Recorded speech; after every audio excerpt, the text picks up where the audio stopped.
What if happiness wasn't something you stumbled upon, but a skill you could cultivate? In The Art of Happiness by the Dalai Lama and Howard Cutler, the authors explore how we can create a life rooted in inner peace and fulfillment. This is the story of how I began to reframe my understanding of happiness and embrace practices that brought lasting joy and purpose.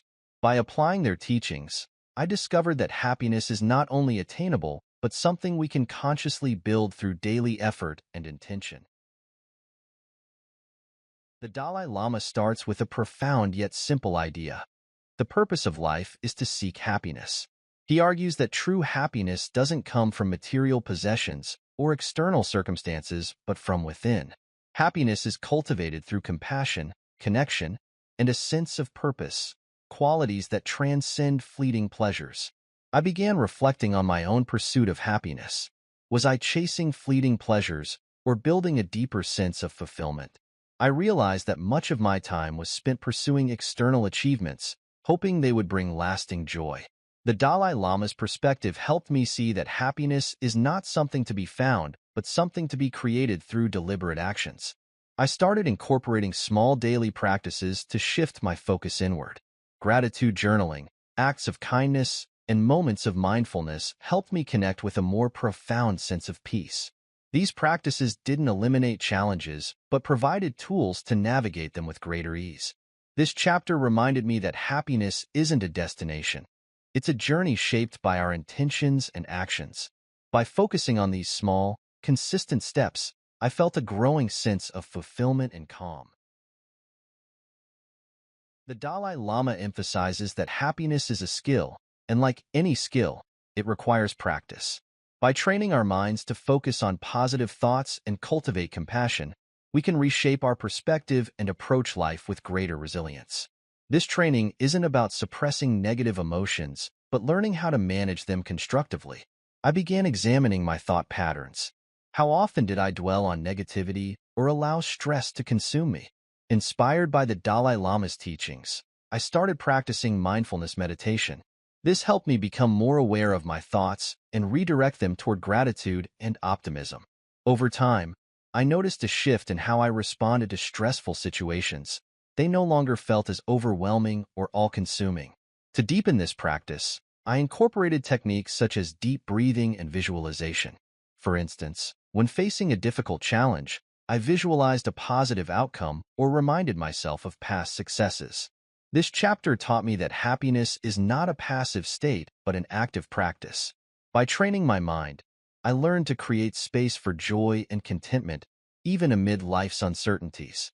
The process of training my mind became a cornerstone for building lasting inner peace. One of the central themes of the book is the transformative power of compassion. The Dalai Lama explains that cultivating compassion not only benefits others, but also brings us profound joy and inner peace.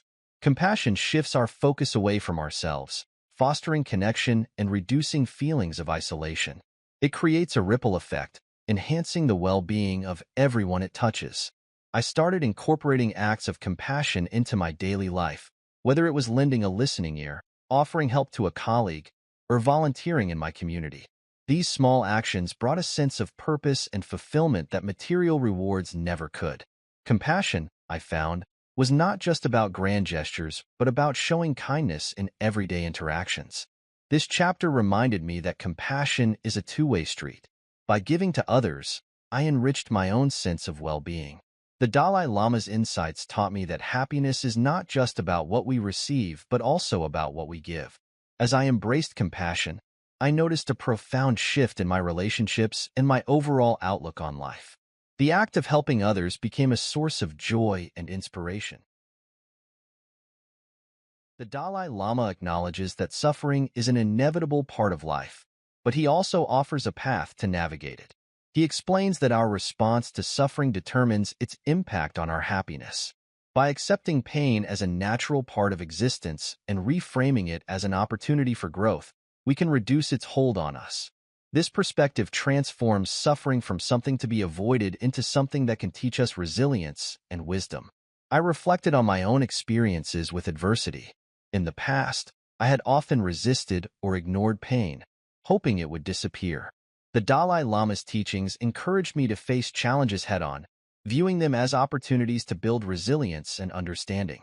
For example, instead of viewing failure as an endpoint, I started seeing it as a stepping stone toward growth. I began practicing self-compassion during difficult times, reminding myself that suffering is a shared human experience. This perspective helped me feel less alone and more equipped to handle hardships. I also found solace in sharing my struggles with trusted friends and family, which strengthened my sense of connection. This chapter taught me that while we cannot avoid suffering, we can choose how we respond to it, transforming pain into a catalyst for growth. Through this approach, I discovered a deeper sense of strength and clarity. Perspective plays a significant role in our happiness. The Dalai Lama emphasizes that by shifting our perspective, we can find contentment even in challenging circumstances. He encourages readers to adopt a broader view, focusing on gratitude and the interconnectedness of life. By reframing situations, we can uncover hidden opportunities and lessons. I began practicing this by reframing my daily struggles. Instead of fixating on what was going wrong, I looked for lessons and opportunities in each situation. For example, a tough day at work became a chance to improve my problem-solving skills, and a conflict with a friend became an opportunity to deepen our understanding of each other. This reframing helped me approach challenges with curiosity rather than frustration. To reinforce this perspective, I started keeping a perspective journal, where I wrote about challenges and the positive takeaways I could extract from them. This exercise helped me see that happiness often depends not on our circumstances, but on how we perceive them. By choosing to see the positive, I found more peace and balance in my daily life. The Dalai Lama's teachings helped me recognize that a shift in perspective can turn ordinary moments into sources of joy and growth. The Dalai Lama emphasizes that contentment is key to lasting happiness. He explains that constantly chasing more, whether it's wealth, status, or possessions, leads to dissatisfaction. True contentment comes from appreciating what we already have. This mindset fosters a sense of sufficiency and reduces the pressure to compare ourselves to others. I began practicing contentment by focusing on gratitude. Each evening, I wrote down 3 things I was thankful for, from simple pleasures like a warm cup of tea to significant moments like a kind gesture from a friend. This practice shifted my focus from what was lacking to what was abundant in my life. I also started celebrating small wins, which helped me appreciate progress rather than fixating on perfection. This chapter also inspired me to simplify my lifestyle, letting go of unnecessary possessions and commitments that didn't align with my values. By cultivating contentment, I discovered that happiness isn't about having more but about appreciating enough. The Dalai Lama's wisdom helped me find fulfillment in the present moment. Through this practice, I learned that contentment creates a stable foundation for enduring happiness. In the final chapter, the Dalai Lama explores the connection between happiness and spirituality. He explains that spirituality is not limited to religious practices, but encompasses a sense of connection to something greater than ourselves. This connection fosters inner peace and purpose. Spirituality, he argues, helps us transcend our individual concerns and contribute to the greater good. I began exploring my own sense of spirituality, not through structured religion, but by deepening my connection to nature, practicing mindfulness, and reflecting on my values. These practices helped me feel more grounded and aligned with my purpose. I also started engaging in acts of service, such as volunteering, which strengthened my sense of belonging and contribution. This chapter reminded me that happiness is deeply intertwined with a sense of meaning. By nurturing my spiritual side, I found a deeper sense of peace and fulfillment. The Dalai Lama's insights encouraged me to see happiness as not just a personal pursuit, but a way to contribute to the greater good. This holistic view of happiness brought a sense of wholeness to my journey. The art of happiness taught me that happiness is not a fleeting emotion, but a way of life. By cultivating compassion, shifting my perspective, and embracing contentment, I began creating a foundation for lasting joy. What steps can you take to create your own happiness? Remember, the art of happiness lies not in what we seek, but in how we live each moment with intention and love. Each day offers an opportunity to practice these principles and build a life of peace, purpose and connection.